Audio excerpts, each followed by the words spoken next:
binaları görüyor musun?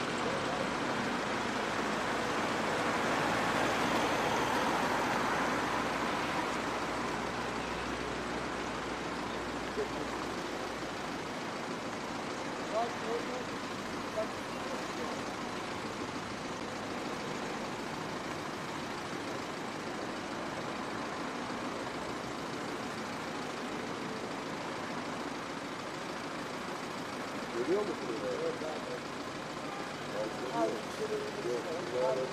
Evet, şimdi gördüm. Orada tamam. Evet.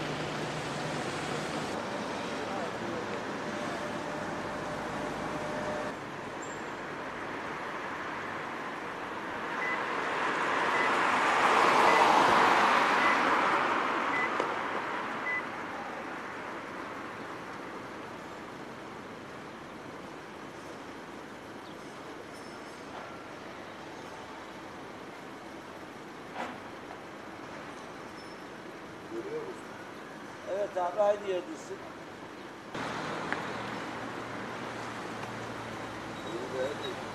Abi benim binaların arkasındasın. Evet abi, aynı yerdesin. Gel biraz.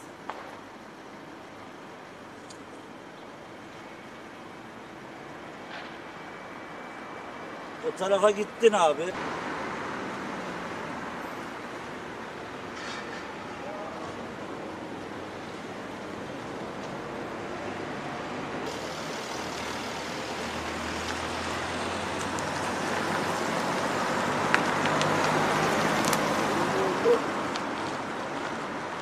Görüyor musun? Görüyorum.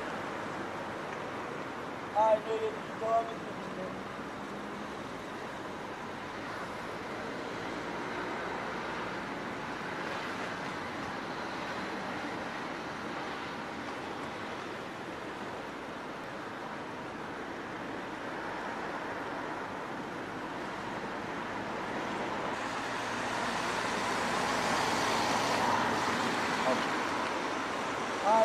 Aynen öyle. Bravo.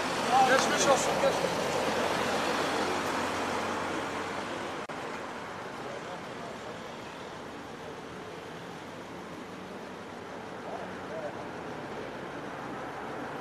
Aynen Emin abi öyle.